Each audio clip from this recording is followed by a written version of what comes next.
Hello and welcome back to another Giant Slayer TFT Synergies tier list video.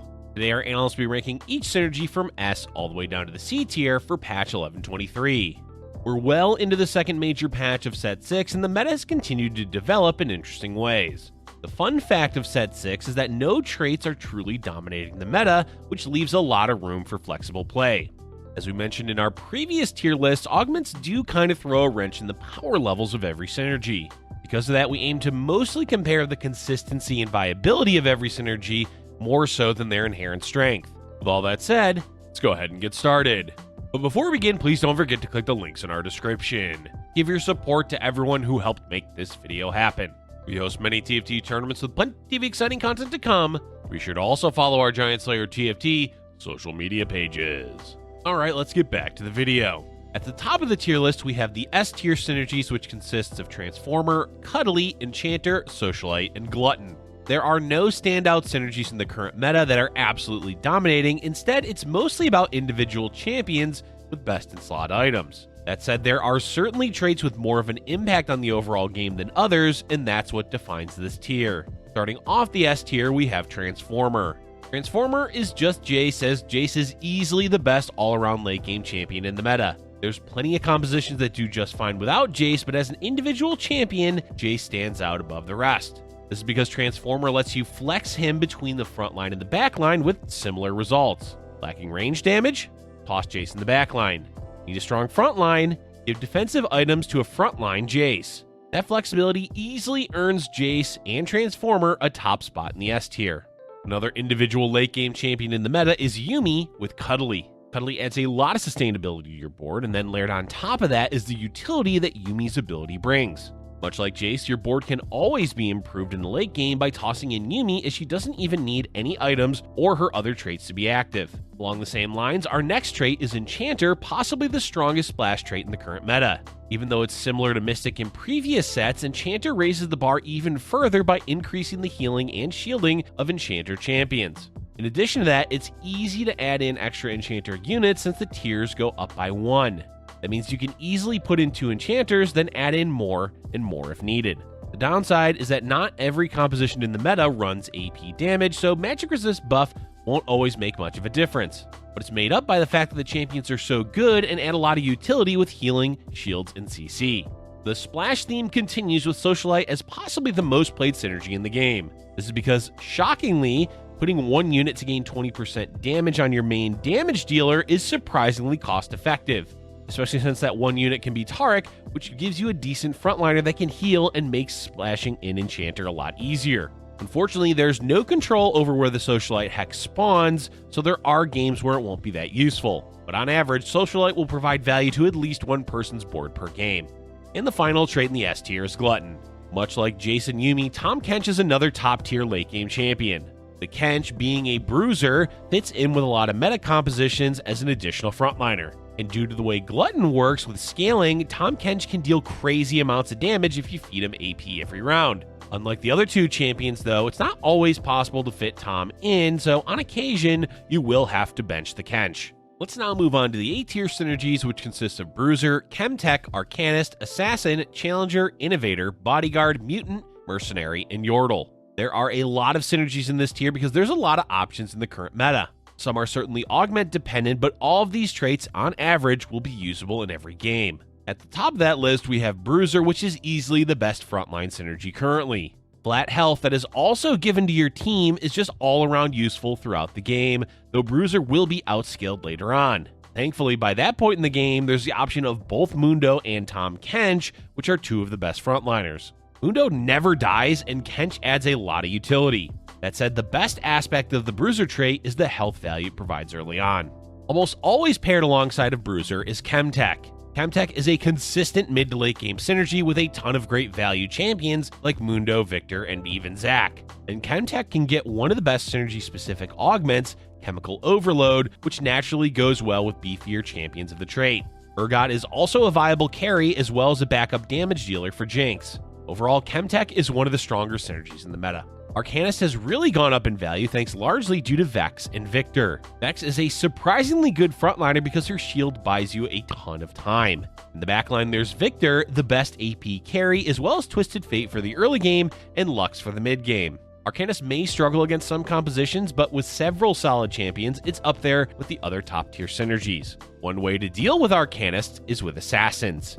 Specifically Katarina, as the other assassins aren't quite as good as her, though it definitely depends a lot on augments and luck. In general, you'll mainly see assassins with Katarina 3. Despite the nerfs, she still dominates the mid game, though don't expect to outright win anymore, as the nerfs were impactful at slowing the composition down in the late game. It's fast, it's fun, it's Challenger. Simple to play, though it can run into issues later on in the game because it relies a lot on Yone targeting the right units to win quickly, and CC messes up the units quite handily. Innovator is one of the best synergies for the early game since it, plus Scrap and Clockwork, all play so well together. The summon is also quite good throughout the game, especially the dragon, which for some reason fears the entire board. Sometimes it can be difficult to get this synergy to do well because it does use a lot of weaker low-cost units, but it does have both Seraphine and Jace to carry it later on. Braum and Leona are really all we need to say for Bodyguard. These two units are super good frontliners and fit into a lot of meta comps. The Bodyguard does suffer outside of those two, especially since Galio is not really a champion anymore. One of the most versatile synergies is Mutants, as the mutations bring up a lot of unique play to the game. That said, not every mutation is good, so some games, Mutant is just not that appealing. With such highs and lows, it's a fitting place for Mutant to sit at the low end of A tier. Mercenary definitely fell off hard after the nerfs in 11.23, mostly because toning down Gangplank and Misfortune makes it difficult to cash out. That said, 5 Mercenaries is still plenty good, and a 3 Mercenary cash out can be game-changing. Just don't expect it to always work in your favor, as Mercenary is a lot more volatile now. And at the end of A tier, we have Yordle. Yordles are hard carried by Vex being such a good frontline unit, which buys time for the Yordle player to 3-star their units, or just as a means to make money. Unfortunately, a full Yordle board is still a bit of a meme, especially since Vigar is still lackluster. Great in the early to mid game for money making, but will only situationally do well past that. Now we can shift into the B tier traits, which consist of Academy, Clockwork, Twinshot, Scrap, Syndicate, Enforcer, Protector, Sister, and Scholar. These are the secondary synergies for a lot of compositions, basically being added for their utility or in specific situations. Starting off the B tier, we have Academy. Academy took a nosedive post-nerfs in 11.23.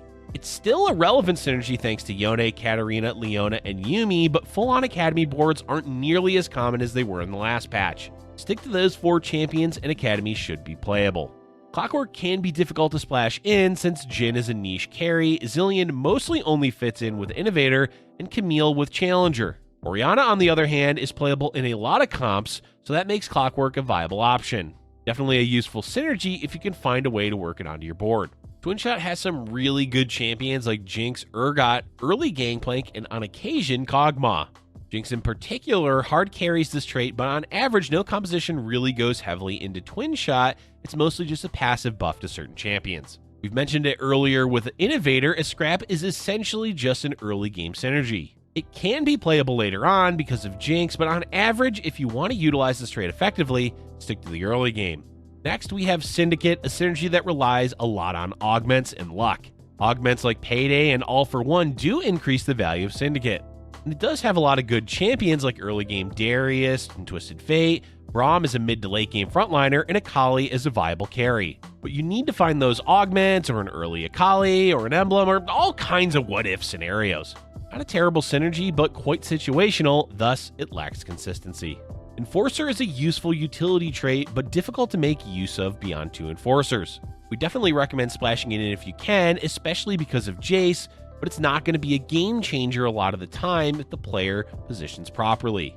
Unfortunately, Protector lost a lot of value when Scion got hit by the nerf bat in the hotfix patch. Now Protector is essentially, do you want to reroll for Garen 3, as otherwise it's not a particularly useful trait. Sister has a lot of great lore, but in-game it's just an alright buff to both Vi and Jinx.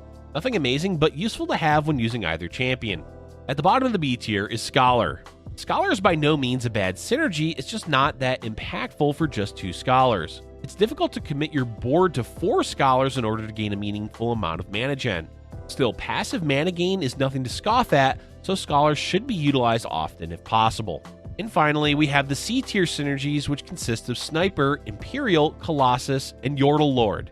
Despite being the same bottom 4 traits as the last patch, a lot has changed since then. Not all of these synergies are useless or unplayable, but they do need a lot of help to do anything useful.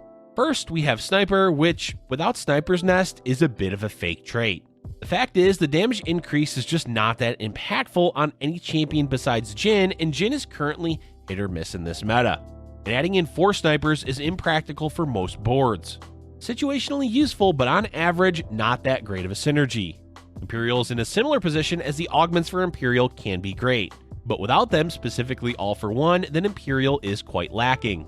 That said, Samir carry can do really well, but again, without augments, it's not that special.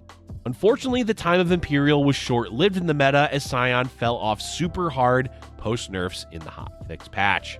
Speaking of Sion, Colossus is up next, and oh boy, is this synergy a tragedy.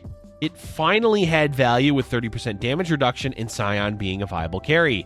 Then boom, nerf bat to both of those. Post-nerfs, what's the point of even running Colossus? The answer is, there isn't, so don't.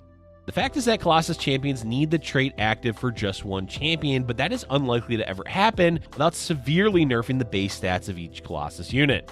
It's just too much of investment to have 4 of your board slots taken up by just 2 champions when the value they bring is far less than having 2 additional units on the board. Maybe if they buff Galio by a lot, or Sion becomes a better tank, or maybe Cho'Gath as a carry, then we'll see Colossus become useful. But unless they do some major adjustments, we expect to continue seeing Colossus being one of the fakest traits in the whole set. And to end off our tier list, we have the Yordle Lord. If Colossus feels fake, then Yordle Lord is definitely fake because it's more or less a joke than anything. Sure, if you hit every single 3-star for Yordles and 2-star Bodyguard, then he can dish out some damage, but what's the point of investing so much for one unit? And one that isn't even that strong. Look, if you like Yordles and want to have fun, Yordle Lord is perfect. For everyone else, just pretend the trait doesn't exist. That's all we have for today's tier list video. It's refreshing to see that the synergies in set 6 are more flexible than the dominance of vertical traits in the previous sets. This helps the meta develop more openly, especially because of augments. Let us know in the comment section below which synergies you've had the most success with so far in 1123. Thank you for watching, and if you're enjoying our content, please be sure to hit the like button and subscribe for future Giant Slayer TFT videos.